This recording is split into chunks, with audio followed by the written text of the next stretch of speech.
And so the caller was asking, how do they work? And to oversimplify this, there's a lot of different systems, but there are wireless systems off of smart meters that are out on the pole in the neighborhood that wirelessly read all the meters. Those are activating and communicating with chips that are in dishwashers, computers, you name it, smart meters. But even more insidious, I remember hearing Hart Bell talk about this like 12 years ago, they have data over power lines where they can send data down the power line into your light socket and into the appliance, and the appliance has a chip in it that then downloads all the information back over your power lines. But it gets worse.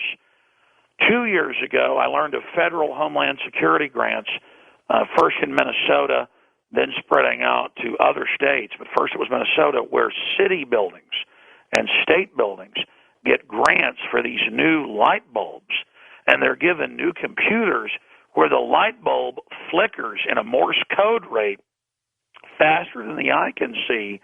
This is like Associated Press. If you're a new listener, I know it sounds crazy. It's real. The light bulb basically then interfaces with your computer, and the government can then access your computer via the light bulb and tell the computer where to log in and where to go, and then download all the contents of your computer to a government server. That's why they're trying to force everybody onto these General Electric curly Q fluorescent light bulbs, because they can be accessed by the data over power line and actually remote control your computers and appliances. Let's go next to Karen in California. Welcome to the program. Hi, Karen. Hi, George. Hi, Alex.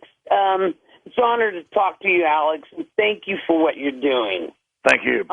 I have tried to tell people to listen to you, and they're all about, oh, the guy thinks this, the guy thinks that. I says, no, the man finds information, he reports it.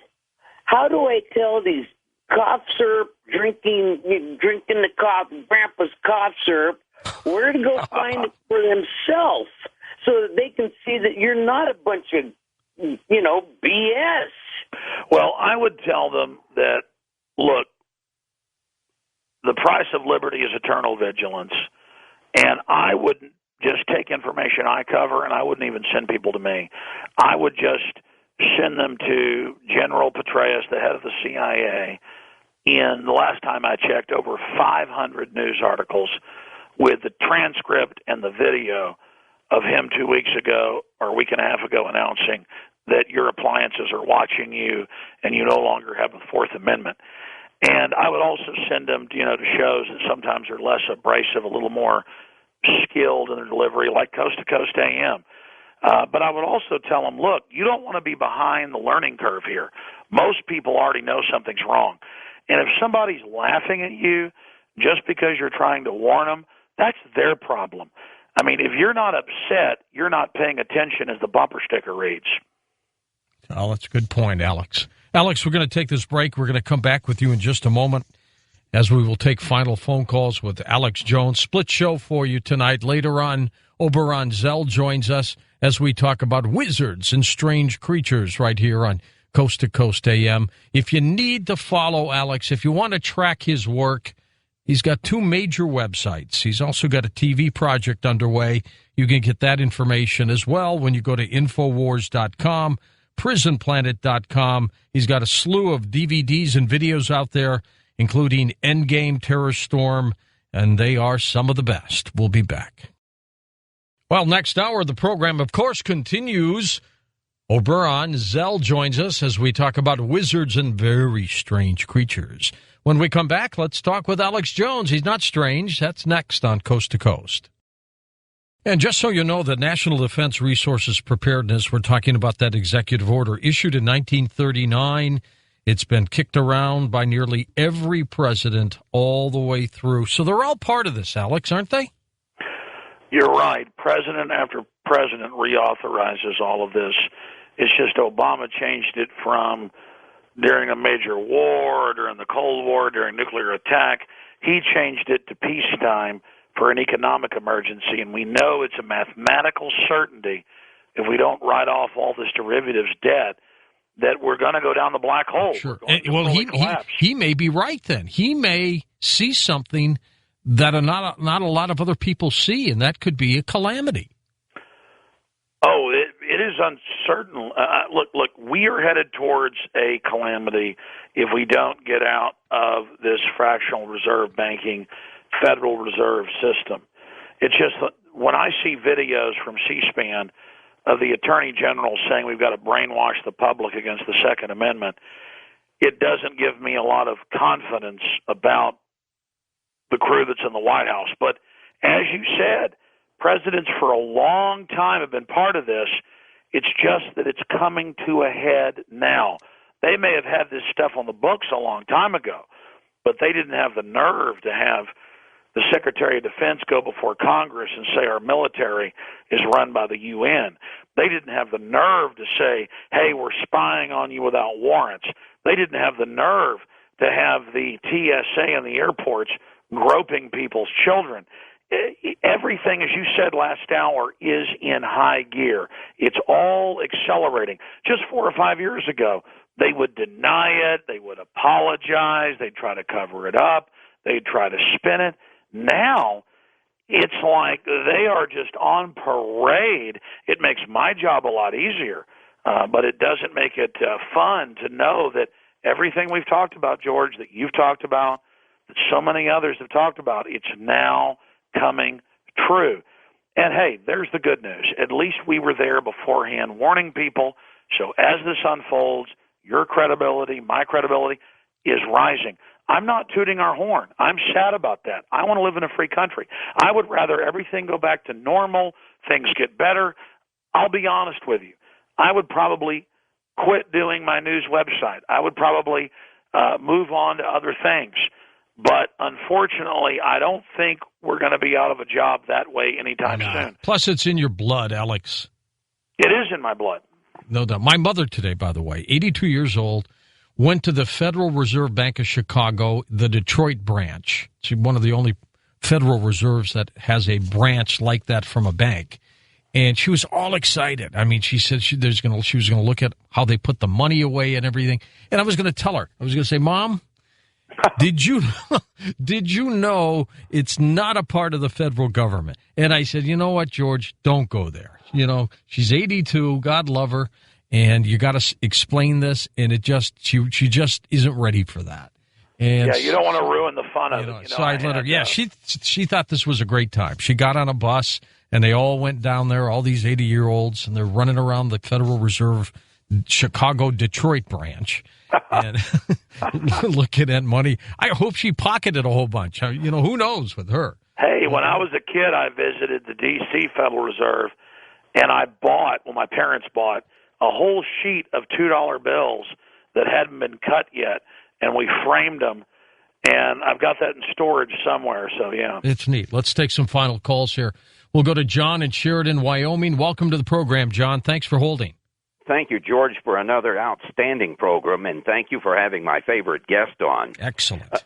2 quick items, if I may. Alex, could you talk about the voter fraud going on, as well as there's something very troubling. A year ago in the American Rifleman, they reported that Homeland Security had contracted to buy 200 million rounds of .40 Smith & Wesson ammo from Winchester, and that was supposed to be over a 5-year contract. Now they're buying an additional 450 million rounds of .40 Smith & Wesson ammo. That's true.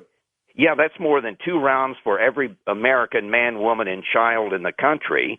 And I'm wondering, what are they expecting? Well, as you know, every federal agency under the sun, even groups that had never been armed previously, are buying shotguns, rifles, semi-autos, M16s, handguns. I saw the reports of the giant ammo buys. The federal government is digging in against the American people. Well, maybe they don't want it to fall in our hands. Exactly. Well, that's part of it. And the American people are buying up the firearms at a record level. So that's basically the answer to that question. I totally concur with you. It just has all the makings of battle lines being drawn, and that's the last thing we need to do. But I forgot, what was the first part? The voter fraud. What's going on in that arena? Oh, incredible election fraud. I saw this in Iowa, and the Ron Paul campaign didn't want to admit it. Then even the New York Times in Maine had to say Ron Paul won Maine. He really won South Carolina. He won Nevada. But because they cheated him on those first states, then people said, well, he can't win. He can't win. We're not going to vote for him. Yeah. Yeah, so at that point, the momentum began to shift. But now Ron Paul has come out and said, yes, there's evidence of fraud. He doesn't want to sound like a sore loser, but the facts are the facts. If you look at Maine and Iowa, Ron Paul was cheated. I mean, they had 6 counties in Maine where Ron Paul had double-digit leads. And the Republican Party leadership said, you know what? We're just not going to count those counties. So Ron Paul has been cheated, but people shouldn't get bummed out.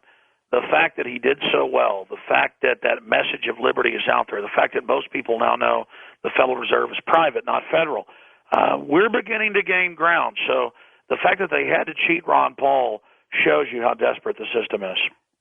It sure is. Let's go to Cornelius in Alexandria, where? Louisiana. Hi, Cornelius. Hey, George and Alex. Boy, you're something else, George, I tell you. I love you. And I just wanted to say, Alex, I had brought up the thing with Tommy about, I know you know about the Vatican and J.P. Morgan trying to take their investments and stuff. Yeah, you got it. So I just wanted to see how you thought about that and take my answer off the air. Well, I just covered the facts, and undoubtedly the Vatican is big and powerful, and undoubtedly other groups have major power. But at the very top of this global heap, it's Goldman Sachs and J.P. Morgan Chase, and they run the show, and nothing is safe, nothing is sacred. They get away with anything they want because worldwide they've spent the last 50 years getting their people into every major regulatory position, into every Secretary of Treasury, into every Secretary of the Exchequer, all the financial positions, they've got their people in. And that's why The Economist and even Time Magazine and others have run headlines, saying Goldman Sachs coup over Europe. And this is world government of and by private banks through scams. And it just shows the power they've got. Alex, I know you normally don't make predictions, but I do want to get what your gut sees about Iran. What do you think could happen? Well, we've been talking for years about an upcoming war because Israel has said they want to have one. Other political interests think that that'll be a good political diversion. Iran has been somewhat belligerent as well. There's already a war going on there. For over a year, there have been covert assassinations, bombings of military bases, you name it, going on. And so there's already a covert war going on. And I would give it a 70% chance that sometime in the next year there's going to be a strike. I mean, right now they've got 3 aircraft carriers there. They're gearing up all these different facets of the military for war. Everybody I talk to who's in the military at a high level says they've been told it's a foregone conclusion. I say 90% unless something dramatic happens to the Iranian leadership and they leave or they're tossed out. Again, 70, 90, yes, everything is pointing towards an attack. The problem is they've done all these war games. The former head of the Mossad has broken it down. All these different military scientists have said that it's going to unify the entire Arab world